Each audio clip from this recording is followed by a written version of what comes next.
postérité, c'est le signe. Tu peux avoir des grandes prophéties sur ta vie. Tu peux avoir des grandes révélations sur ta vie. Quand Dieu finit de te donner, il va te dire, envoie ta tête, il va te dire, chaque jour, va chez Pasteur Sialou, lave ses chaussures, lave sa maison, et sur sa maison, fais ça. Tu as les grandes prophéties sur toi. Mais tant que tu ne fais pas ça, les grandes prophéties ne vont pas s'accomplir. Ton ciel sera fermé. Est-ce que quelqu'un le comprend? Ton sacrifice, c'est te lever, laver mes chaussures, essuyer ma maison. Alléluia. Amen. Pendant que tu es occupé, ça serait difficile. Alléluia. Amen. Mais Abraham, un vieux de 99 ans, après un an, il a 100 ans. Ça veut dire qu'il a eu Ismaël pendant qu'il n'était pas encore circoncis. Et ça veut dire qu'un enfant comme ça, Dieu ne peut pas prendre. Vous comprenez ce que je dis? Maintenant, Dieu demande à ceux qui se circoncis. Quand il finit de se circoncier, à 100 ans, Dieu lui donne Isaac. Et Dieu lui dit, c'est l'enfant de l'alliance. C'est celui avec qui je serai. 8 jours, on le circoncis. Quand on fait une circoncision, il y a le sang ou il n'y a pas sang? Alléluia. Amen. Il y a le sang ou il n'y a pas sang? Quand une femme met un enfant au monde, parce que c'est un sacrifice, il y a le sang ou il n'y a pas le sang? Quelle que soit la nature de l'accouchement qu'on a inventé, il y a toujours la blessure et le sang qui va sortir. C'est un sacrifice enfanté. Amen. Vous êtes d'accord avec moi? Amen. Tu peux être belle femme. Tu peux avoir l'argent.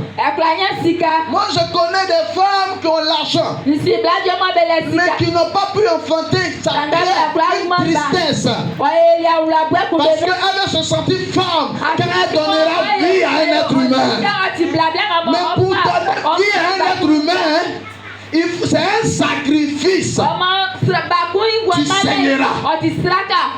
Tu saigneras. Le sacrifice a besoin de sang. On ne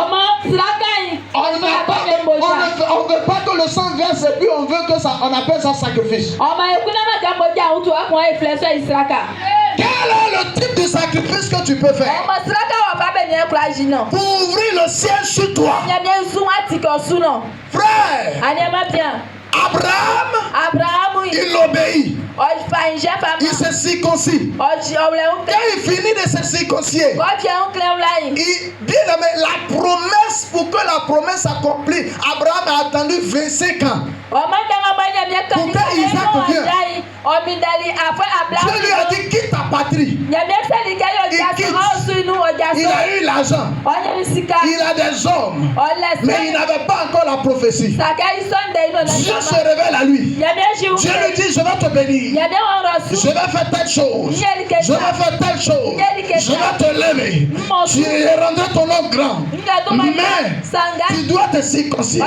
Tous ceux qui vivent dans ta maison doivent être circonciés. Abraham accepte de se faire circoncier, de circoncier les enfants, de circoncier tout le monde dans sa maison. Et la Bible dit, quand il s'est circoncié, quand il s'est circoncié, quelques jours, la Bible dit, Abraham était devant sa porte. Abraham était devant sa porte. Pendant qu'il lève la tête, il voit 3 personnes.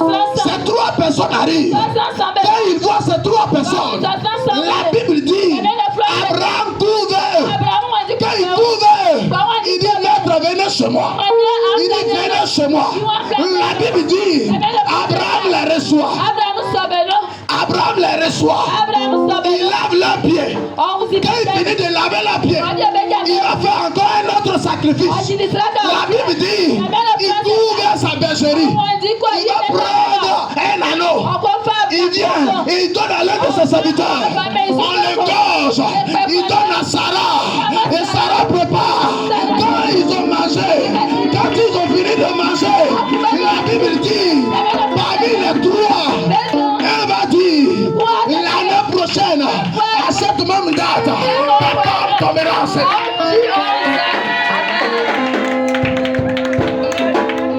Alléluia. D'abord, il s'est circoncis. Deuxièmement,